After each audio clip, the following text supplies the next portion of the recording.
नमस्कार, मैं पंकज प्रसून।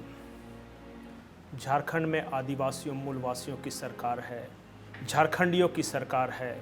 सारे फैसले झारखंड के हित में लिए जा रहे हैं। नेताओं के ये भाषण आपने बहुत बार सुने होंगे, लेकिन भाषण और हकीकत में क्या फ़र्क है वो मैं आपको बताता हूँ।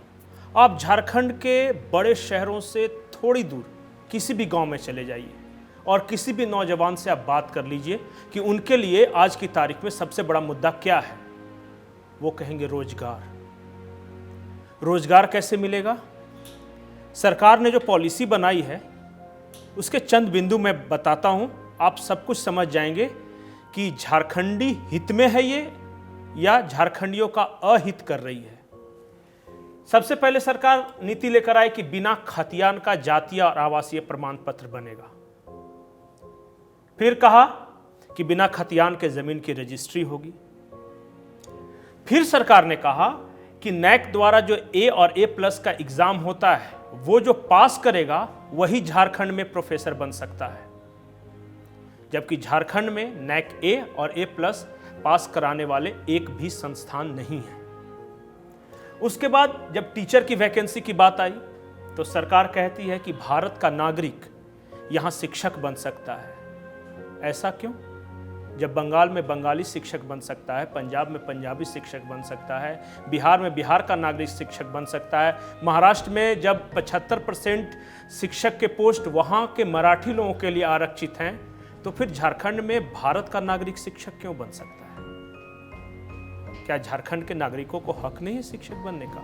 और जब कोई भारत का नागरिक बन सकता है तो ये जाहिर है कि दूसरे राज्यों के लोग आएंगे यहाँ एग्जाम देने, उनका सिलेक्शन भी होगा।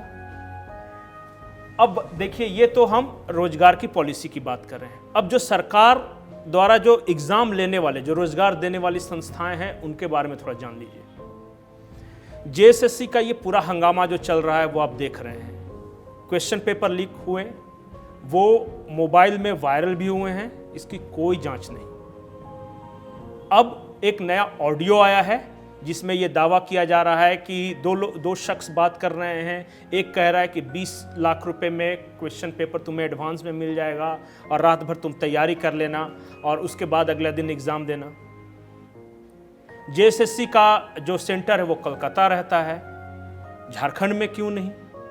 कोलकाता की क्या जरूरत थी? ये JSSC है, एक JPSC है। JPSC ने एग्जाम लिया, लेकिन नंबर्स जो हैं, जो कट ऑफ मार्क्स है, उसे वेबसाइट पे पब्लिश नहीं किया और नियुक्ति की अनुशंसा कर दी गई। कैटेगरी वाइज भी पब्लिश नहीं हुआ। ये है नीति और ये है झारखंड के हित में नीति। आप लाख नारे लगाते रहे 1932 का खतियान, भाषा के मुद्दे पर, लेकिन जो सरकार नीति बनाएगी उसी के आधार पर सब कुछ होना है ना। अब जब नीति की बात आई तो एक और बेहद महत्वपूर्ण चीज मैं आपको बता रहा हूं। अभी 2 दिन पहले RBI की एक रिपोर्ट आई है और इस रिपोर्ट की माने तो जो 5 राज्य जिन पर सबसे ज्यादा कर्ज है उसमें झारखंड है। झारखंड के अलावा पंजाब, राजस्थान, केरल और पश्चिम बंगाल। पिछले साल मैं 2020-21 की बात कर रहा हूं, झारखंड पे जो कर्ज चढ़ा था वो भारत में ये 7वें स्थान पर था और अब ये टॉप 5 में आ चुका है, 3रे स्थान पर है। बेरोजगारी की बात करें तो झारखंड बेरोजगारी में टॉप 3 राज्यों में शुमार है। ये नीति है, हम जिस दिशा में बढ़ रहे हैं। RBI की रिपोर्ट तो साफ कहती है कि आप इनकम कम बढ़ा रहे हैं और खर्च ज्यादा कर रहे हैं। क्या आपको झारखंड के हालात पे रोना नहीं आता? ये जो नेता है ना, वो शिगुफा छोड़ते हैं। जगन्नाथ महतो ने आज कोई बयान दे दिया, एक जयराम महतो हैं, वो एक आंदोलन को लेकर आगे बढ़ गए, फिर कोई पार्टी का कुछ नेता बोल दिया, हम सब उलझ जाते हैं। हम नीति की बात नहीं करते, हम नेताओं के भाषण की बात करते हैं कि किसने क्या कहा है, जबकि बात होनी चाहिए नीति की। मैं एक शिक्षा से जुड़े एक बड़े अधिकारी से बात कर रहा था, उनका नाम लेना उचित नहीं होगा।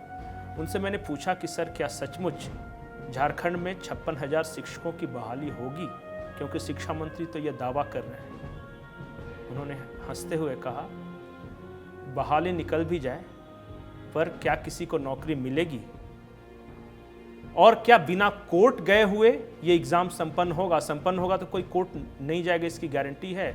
मैंने कहा ऐसा क्यों? उन्होंने कहा पहले शिक्षा नीति तो बना ले, या जो नियुक्ति नियमावली तो ये बना लें। जिस राज्य की नियुक्ति नियमावली ही नहीं है वहाँ नियुक्ति होगी कैसे?